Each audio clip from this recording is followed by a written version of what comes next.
Welcome everyone to my channel. I'm Ben. Today, we step into the chilling story of an Ivy League tragedy where a young Yale graduate student, a devoted soldier, and a man of faith was gunned down on a quiet February night. Behind the bright lights of academia and the promise of a new engagement, a darker force was waiting in the shadows. What chain of events could turn celebration into devastation? On a cold February night in New Haven, Connecticut, a quiet neighborhood echoed with the sound of gunfire. Residents rushed to their windows, expecting perhaps fireworks or a car backfiring, but what they found was far darker. A young man lay on the ground beside his car, his life slipping away in the dim glow of streetlights. His name was Kevin Jiang. He was 26 years old, a Yale graduate student, a devout Christian, and a U.S. Army veteran who had just returned from service. By all accounts, Kevin was living his dream. He had recently gotten engaged and was preparing for a bright future. But the brutality of his death was chilling. Multiple gunshots were fired at close range, leaving little chance of survival. Witnesses described a sudden confrontation, fast and merciless. Within minutes, the sirens of police and emergency crews flooded the night, painting red and blue flashes across the quiet suburban streets. Neighbors peered through curtains, whispering, wondering how such violence had reached their doorsteps. At first glance, it seemed senseless. Kevin had no known enemies, no criminal ties, and no reason anyone would want him dead. But investigators quickly discovered contradictions, clues that suggested the killing was not random. As the crime scene unfolded, the case began to point toward an unsettling possibility. Kevin may have been deliberately targeted. The police faced urgent questions.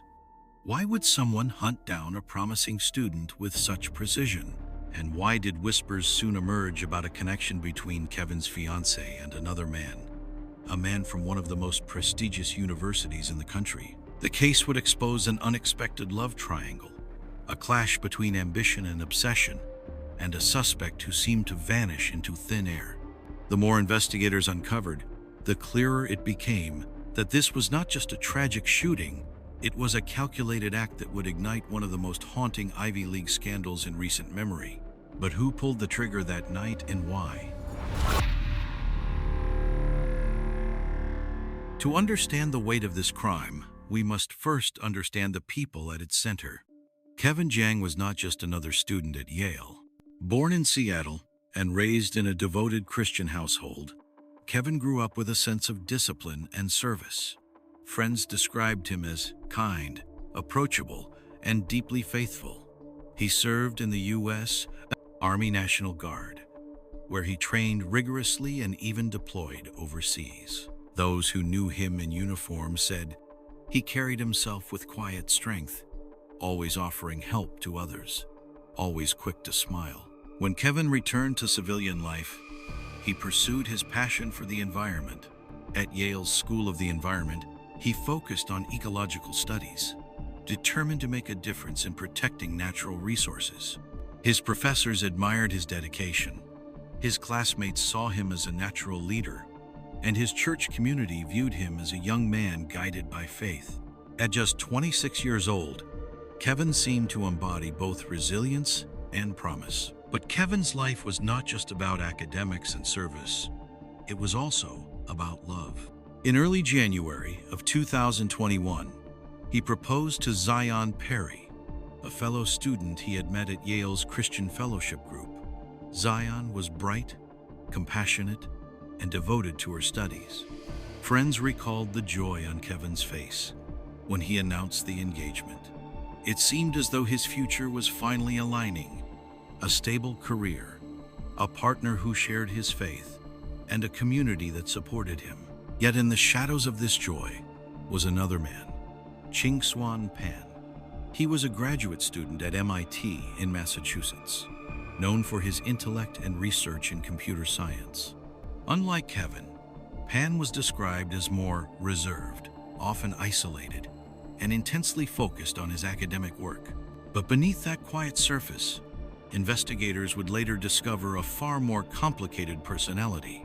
Pan had reportedly met Zion Perry before she began her relationship with Kevin. To some who observed them, he seemed drawn to her, perhaps even obsessed. On the surface, there was no direct confrontation, no obvious feud between Kevin and Pan. But to those who studied their circles closely, tensions were brewing. Kevin's sudden engagement may have struck Pan like a personal defeat. While Kevin was celebrating new beginnings, Pan appeared to be slipping into darker thoughts, a growing resentment that no one around him fully recognized. This contrast between the two men, the devoted soldier-scholar building a hopeful life, and the brooding scientist who lingered in the background, would become the fault line on which tragedy unfolded. Was Pan's interest in Zion simply unrequited affection, or had it transformed into something far more dangerous? It is within this triangle of faith, love, and jealousy that the seeds of the crime were planted. The victim was a man whose life embodied service and joy. The suspect, a man whose quiet demeanor masked an inner storm. And between them stood a woman whose choice in love may have ignited a deadly obsession. But how would these intersecting lives collide on that February night? And what invisible pressures pushed one man to the edge? February 6th, 2021.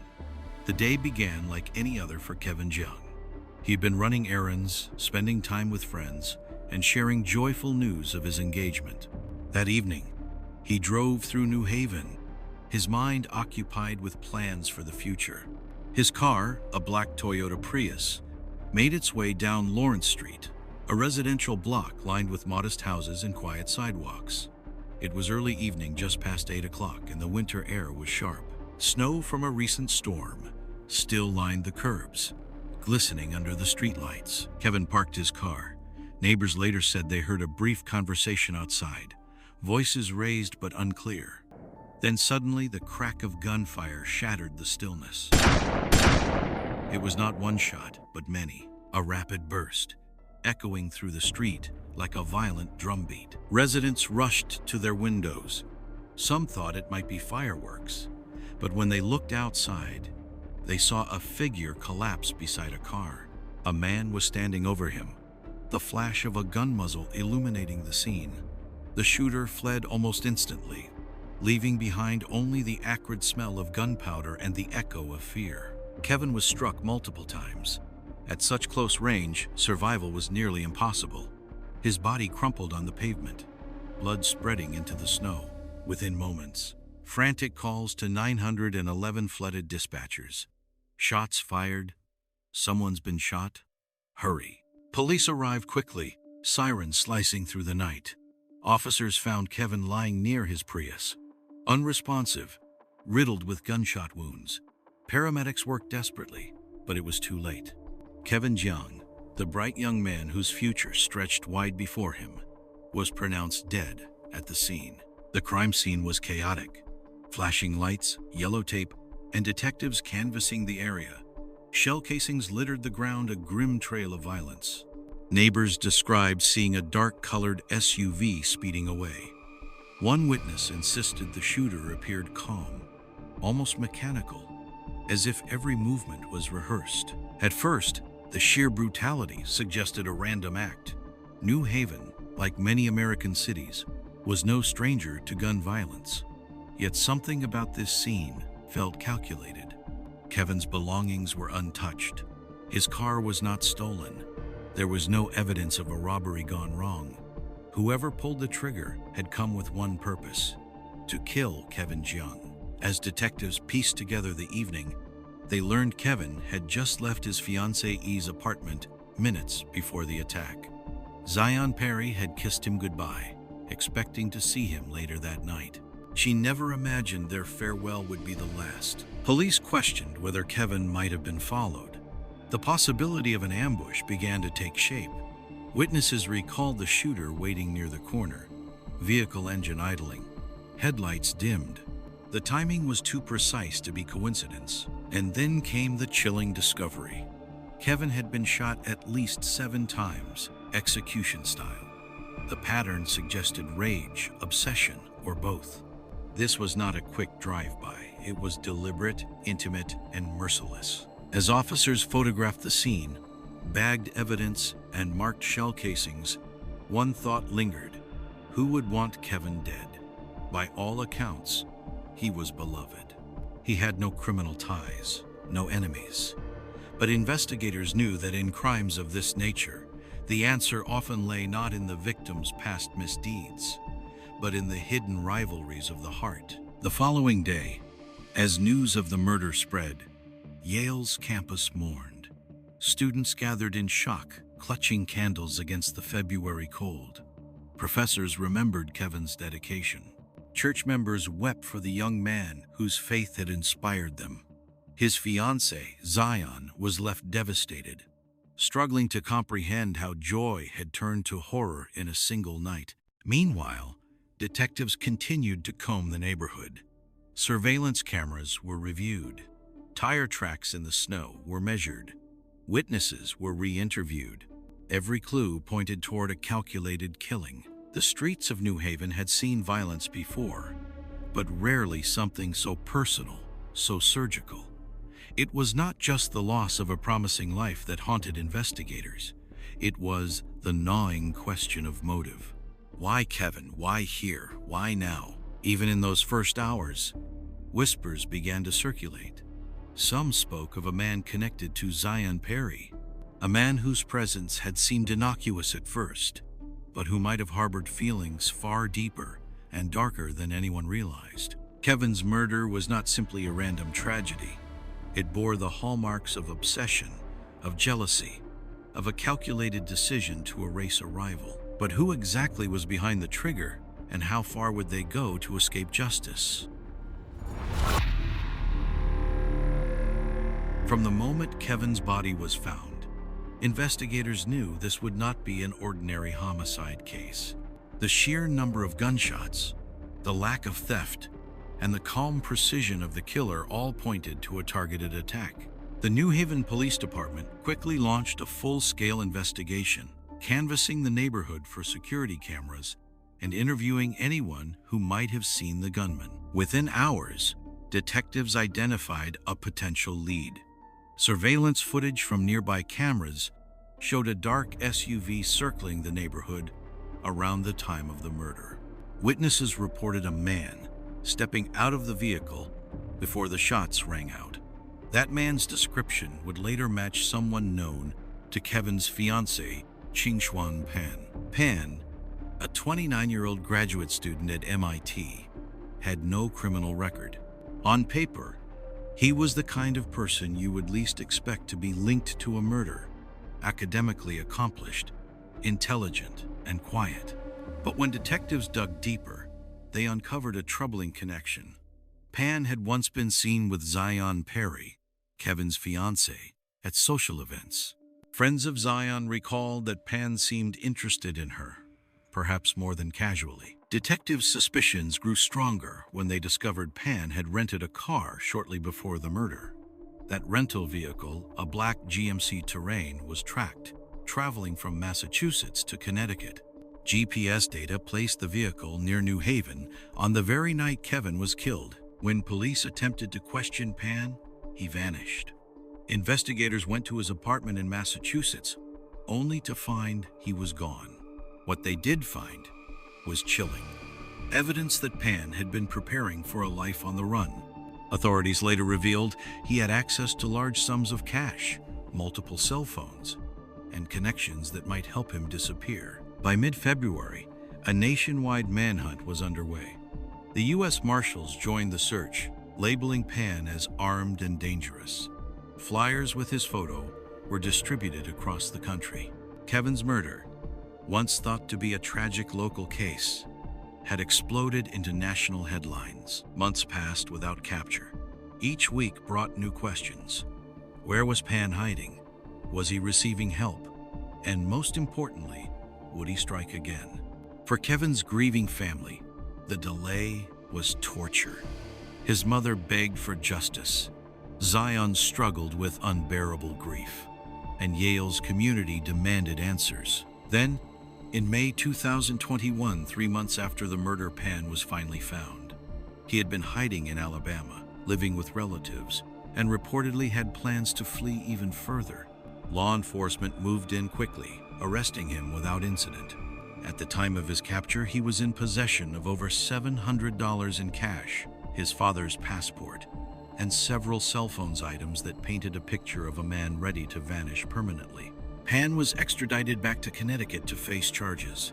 Prosecutors moved swiftly, filing counts of murder and unlawful possession of a firearm.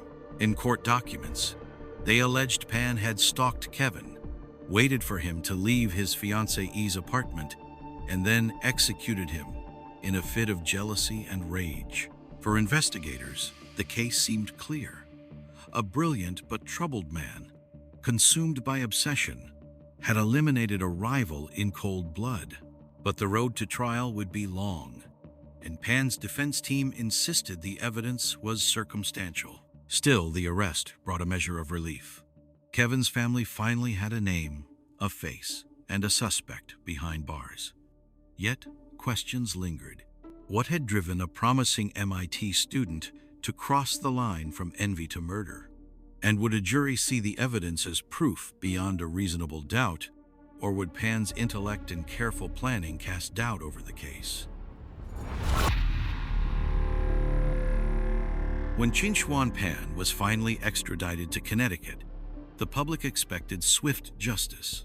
Yet, as with many high-profile cases, the legal process moved slowly, bogged down by motions, hearings, and the complexities of presenting airtight evidence. For Kevin Jiang's family, every delay was agony. They had already endured months of uncertainty while Pan hid as a fugitive. Now they faced the drawn-out pace of the court system. In preliminary hearings, prosecutors laid out their case. They argued that Pan had stalked Kevin, watched his movements, and carried out a premeditated execution.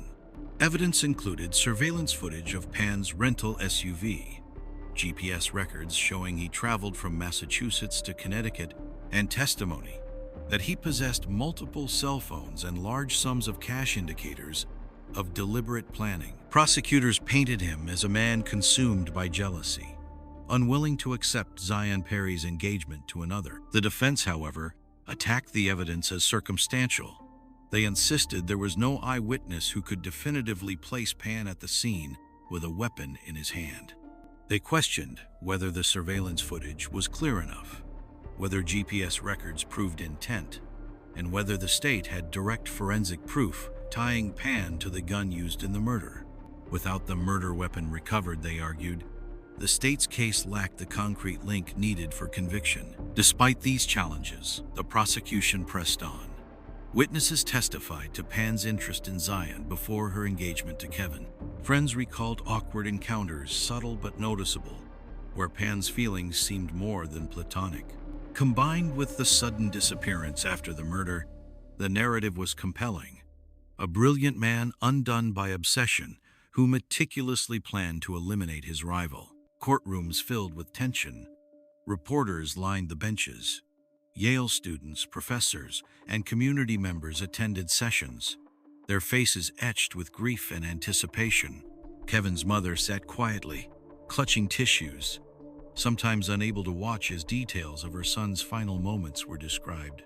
Zion herself, caught between unimaginable loss and the weight of being a central figure, appeared pale and fragile, her voice trembling as she answered questions. The defense tried to shift focus, hinting at other possibilities. Could Kevin have been targeted randomly by someone else? Was Pan being scapegoated because of his association with Zion? But these suggestions seemed to lack substance compared to the mountain of circumstantial links pointing toward Pan. One of the most haunting elements of the trial was the emphasis on Pan's escape. Prosecutors highlighted the fact that when authorities attempted to question him, he fled not just for days, but for months. His possession of multiple phones, cash, and even a borrowed passport painted the picture of a man who knew he was guilty. Innocent people don't vanish, one prosecutor told the jury. The legal battle stretched on, each side dissecting details, challenging interpretations, and trying to sway the jury. Ultimately, the trial was not just about forensic evidence, it was about motive, behavior, and the powerful narrative of jealousy turned lethal. As closing arguments approached, the air inside the courtroom grew heavy. Prosecutors spoke of Kevin Jiang as a man of service, faith, and promise, whose life had been extinguished by selfish obsession. The defense urged jurors not to convict based on emotion or speculation. They reminded the jury that the burden of proof was high, and reasonable doubt must lead to acquittal. When the jury finally received instructions and retreated to deliberate, silence blanketed the room. For hours, families, journalists, and observers waited. It was a moment of suspended time, where the weight of justice felt almost unbearable. Would they see Qingxuan Pan as a jealous killer whose planning led to cold-blooded murder, or as a man caught in a tragic web of suspicion, condemned by circumstance rather than proof? The answer lay in the hands of 12 strangers, deciding the fate of a man and the closure of another man's story. To understand the tragedy of Kevin Jiang's murder, one must look beyond the surface of evidence and into the mind of the man accused of killing him. Qingxuan Pan was, by all accounts, intelligent, disciplined, and academically accomplished. But intelligence can sometimes conceal deeper vulnerabilities. Psychologists studying similar cases point to a recurring theme: obsession fueled by rejection. For Pan, his connection to Zion Perry may have started innocently a friendship, perhaps admiration. But over time, admiration may have turned into fixation. When Zion chose Kevin, a man of faith and service, Pan may have perceived it not simply as a loss in romance, but as a personal humiliation. In competitive academic environments like MIT and Yale, where achievement defines identity, rejection can feel magnified. For someone like Pan, who invested heavily in his studies and perhaps saw Zion as part of his envisioned success, losing her to another man could have triggered feelings of inadequacy. Instead of processing those emotions, he may have allowed them to fester, reshaping his identity around resentment. Experts in criminal psychology often describe this as narcissistic injury. When someone with fragile self-esteem experiences a perceived insult or rejection, the wound can provoke intense rage. Rather than grieving and moving on, the individual externalizes blame. Kevin became the embodiment of Pan's loss, an obstacle to be removed. The planning evident in this case also reveals much about Pan's mental state. He allegedly rented a car, traveled across state lines, carried multiple phones, and brought cash. These are not the actions of someone in a spontaneous fit of rage. They suggest methodical thinking, cold rationality layered over emotional instability. In psychological terms, it is a chilling fusion of obsession and calculation. His flight after the murder offers further insight. When confronted with the possibility of capture, Pan did not surrender. Instead, he disappeared, living as a fugitive for months. Such behavior is consistent with an individual who refuses to accept accountability, someone who views themselves as above consequence, or who believes they can outsmart the system. On the other side of the story, the psychological impact on Zion Perry was devastating. To lose her fiancé in such a brutal way, and to discover that the alleged killer was someone she once knew, created layers of trauma. Survivors of such cases often experience guilt, wondering if their past interactions somehow caused the violence. In truth, the responsibility lies solely with the perpetrator. Yet the emotional toll on Zion was immense, leaving scars that no trial could erase. Kevin's family also carried profound psychological burdens. His mother, who raised him with faith and discipline, now faced the unbearable reality of losing her son to senseless violence. Families of homicide victims often endure a cycle of grief, anger, and helplessness that lingers for years. For the broader community, the murder of Kevin Jiang shattered the illusion of safety. Students at Yale, already under immense pressure, confronted the horrifying reality that jealousy and violence could reach into even the most elite academic spaces. Fear mixed with grief, leaving a lingering shadow over the campus. Ultimately, the psychological analysis of this case underscores a tragic paradox. The qualities that made Pan successful in academics, focus, persistence, problem-solving, may have contributed to his downfall when twisted by obsession. Instead of using intellect for creation, he allegedly used it for destruction. And in the end, the human psyche, fragile and unpredictable, became both the weapon and the battlefield.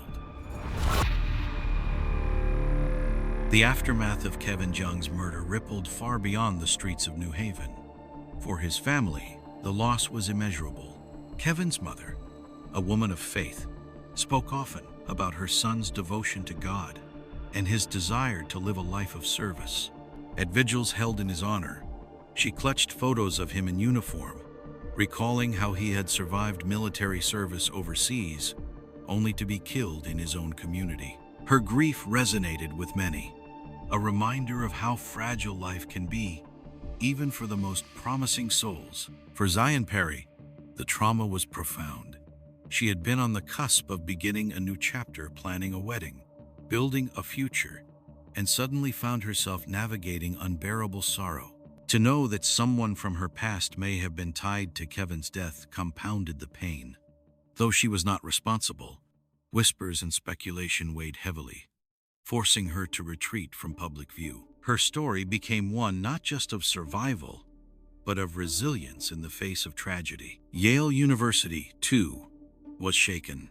The killing of a graduate student just blocks from campus underscored that even elite institutions are not insulated from violence. Faculty spoke of Kevin's contributions, his intellect, and his kindness. Students organized memorials, holding candles against the winter cold, their faces illuminated by both flame and grief. His death sparked conversations about safety, about mental health, and about the hidden pressures simmering beneath the surface of academic life. The case also resonated nationally. News outlets covered Pan's arrest and the unfolding courtroom drama, fascinated by the contrast between his outward brilliance and the dark obsession prosecutors alleged. Commentators pointed out the unsettling reality that intellect does not safeguard against destructive impulses. The Ivy League murder, as it came to be known, became a symbol of how jealousy and entitlement can spiral into violence. In the years that followed, Kevin's legacy endured. Scholarships were established in his name, honoring his commitment to faith and service. His church community continued to speak of him with reverence, keeping his spirit alive through acts of kindness. For his family, the grief never vanished, but pride in his life softened the sharpest edges of sorrow. For the public, the story remained a haunting reminder. Beneath the polished halls of Ivy League campuses and the prestige of academic success, human frailty persists. Love, jealousy, ambition, these forces can uplift or destroy. Kevin's story became both a warning and a testament. A warning of the dangers of unchecked obsession, and a testament to the enduring light of a young man whose life, though cut short, continues to inspire. The story of Kevin Jung leaves us with a powerful reminder. Sometimes tragedy doesn't come from far away. It can emerge from the people closest to us, from relationships that seem ordinary and harmless. Kevin was a soldier, a devoted son, a promising graduate student, and yet, in one moment, his life was stolen by jealousy and obsession. It shows us that intelligence, achievement, and even the prestige of an Ivy League environment cannot shield anyone from the darkest corners of human psychology. What's even more frightening is how obsession can grow quietly, unnoticed, until it explodes into violence that no one can take back. This case reminds us to pay closer attention to warning signs in our relationships and to have the courage to speak up when something feels off. So what do you think about this case? Where do you believe the line lies between genuine love and dangerous obsession? I'd love to hear your thoughts. In the comments below, your perspective can spark an important discussion. And if this story moved you, please don't forget to hit the like button and subscribe to the channel. Your support helps us continue to bring you more true crime investigations that not only reveal the facts, but also explore the deeper lessons behind them.